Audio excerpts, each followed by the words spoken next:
Kampala Kids Fashion Show olunaku lwa leero abaana bamwe babawadde ebirabo ebyenjawulo. Musooke mwogere ku event eno etambudde etya? Mukyala Jjajjo nga sooka tugambe amannya bampita Pinky. Event etambudde bulungi. It was a tight race but worth it. Tetulina any kind of regrets. Kubanga abaana baffe kye balimu bakyagala and kiba pushinga okwagala even to be participating in other things. Yes. How many of your kids participated? In this particular event it's only one, but I have other two in the other event. Awininze? Yeah, abadde wakubiri, but she's a winner. Afunye VIP subscription to the Kampala Kids Club. Afunye return ticket to Dubai, and that has been her dream of getting to Dubai. She wants to be in the plane for 5 days for her, yes. And then afunye certificate, yeah, ne award to recognize her as one of the winners. Omukulu, nkulabye essanyu likutta. Yes, ng'abayise omwana wo akoze atya neera zino empaka zogerako ki? Mpaka simbi nnungi kubanga esokada ziteekateeka omwana kati ng'owange yawaadi esoose tutambudde mbadde ngamba bali nti ffe emyaka gy'aba abaana twali tuli mugogolo kati omwana abangudde awaadi esooka tukyawangula nnyingi egenda kumuwa amaanyi okuyongerayo. Bamuyitaani? Bamuyita Precious Stella Divine Wanyama. Bamutwala Dubai? Bamutwala Dubai. Gwe mulundi ogusoose okulinnya ennyonyi oba gwakubiri? Ono mu America naye okuwangula eno kirungi nnyo, kisanyusa nnyo kubanga kyagenda Dubai. Luli yali ayitawo wiisi ali mu transit naye kati ku luno agendayo ennaku 5, ekyo kinyuma nnyo gundi. Kyaddala. Yesebo. Mukyala Mbuga gyebaleko nnyabo. Sooka tugambe ku mpaka zino. Tewaffe abaana baffe bayigiriza okuba confident. They're not like the way they started. The competition was kind of tight. The good thing is that our kids are happy. Whenever you say, that makes us happy too as parents. Kyetakukirizika okuleeta abaana bo mu Kampala Kids Fashion Show? Well, like I was telling the other parents, I'm one parent. Sigama mbondaba mwana mbuchino ye talent here. I'm not like that. They are still so little. They're young. So I try to put them in different kind of sports, games. Buli wamu esobola okubateeka, they will discover themselves in the future. But instead of the kids being at home on a Saturday and a Sunday on the iPads, on the phones, better they come in these clubs and they discover so many other things. Abaana bano bakati bo basindikira bayingirira mu layiti ensi bataddeko amaaso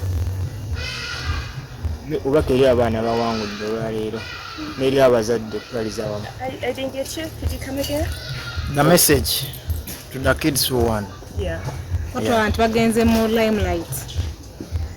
Well, bakulidde mu limelight. I'll say tubagenze mbugenzi bakulidde mu limelight, but I don't want these kids njagala to preventing abaana okugenda ku social media nnyo. If we can prevent these kids okubeera ku social media ne tubalaga this kind of life, limelight, yes, naye nga tebagenda. Social media is so negative. So negative.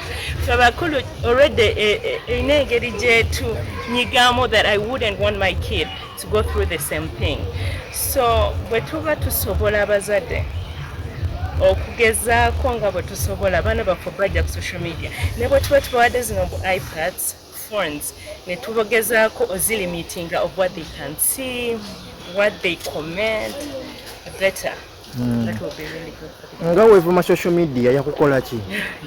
Tewali, you people make us. You put us here, but you also put us down at any time. So tubatyamu tubagala naye tubatya. So the social media is not for the weak. and those are little kids.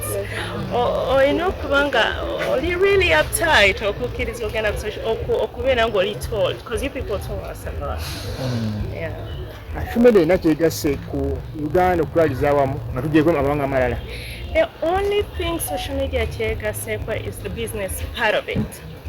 Because when you go on Instagram, on Snapchat, people back there their shops. They are literally selling online, and that's like social media, I'll say. But what do you mean to be about social media? So that's the only good thing about it. No, it's not good. Vivian, wale tuseke kiseera nobeera ng'oli weka nowevuma social media nga gwe omuntu omu. No, you people can't put me down. I'm a very strong woman. I've been through a lot that there's nothing that can be said about me social media that can make me. Oli mukyala ku kalibayo okuzaala abasinga bakibalanga nti nno tibaalizadde naye gwe kikyonyumiza okubeera ng'oli maama. As a mother, one thing I've seen as a mother in Gaza, which I know other mothers, as a mother you can never ever be depressed. You get stressed, but depression is out. Banabana about keeping you to be this counseling. It's the most. Oh God, thank you God. It's the most beautiful thing I've experienced. Though it's one of the hardest jobs. Yeah. You can't be perfect. You think you think you're perfect, and then you're not perfect. But it's the most beautiful thing being a mother, and I want every woman to experience it. Yeah. Onasonyiwa okubira kino ekibuuzo nti wabasire queens nga baali egombye okufumbirwa omusajja amukube ekidaala naye naatya oli mukyala mufumbo ocelebrating emyaka nyinza okuba nga neerabiddemu baka kikusobola obasindikira kuba gwe oli mufumbo. Marriage is not for the weak.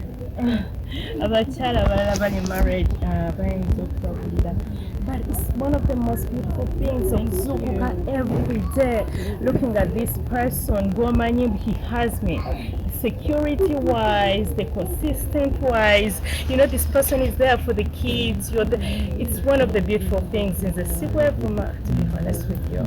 Omwami yajanga kusiza bulungi ngatuwunzika business yatubye etya. We here talk about the kids. Ati mwatugamba mutwadde emyezi esatu. Kati eyo interview ejja kubayo for another day. For right now, let's just talk about the kids, celebrate the kids. Vivian TV njaba another interview for okay, nga tuviirayo dda omulundi gumu. Abala bayitiridde okwambala obubi. Nkubuuza bino kubanga oli fashionist. Wambala bulungi. So kuba obabuulirire bagamba okwambala obubi sikwe kuwanguza mu nsi. It depends what you mean by kwambala bubi. It depends. Kati ayinza okulaba ng'aba artists. That's how they're supposed to dress on stage. But for a lay person like me, I'm a parent, how I dress, my kids will look at me, they want to be like mama. Of course, everything I put on, the way I talk, the way I move, it's okay for my kids. So abalala basnequin, like you call them. Being naked doesn't make you any better than Omuntu Ayamba the Fool or who has showed a little. Just no, I don't want to go there. They'll tell me because that I don't want to dress like them. I don't even want to wish in that Omwala Ayambala no swala as a woman. You're like, how can someone dress like that? But okay. About dress code, okay. Bogambo Chibogamba Kampala Kids Fashion Show. Management. The management is good. I have no problem with the management. The way they take care of our kids. You literally have a kid at home. Now, call Uncle Hunter, call Auntie Fifi. That means the way they treat them, the way they take care of them is so magnificent. So that's really good. Yeah. So, of course. So far, I have 2 kids already, but oleta bameka abalala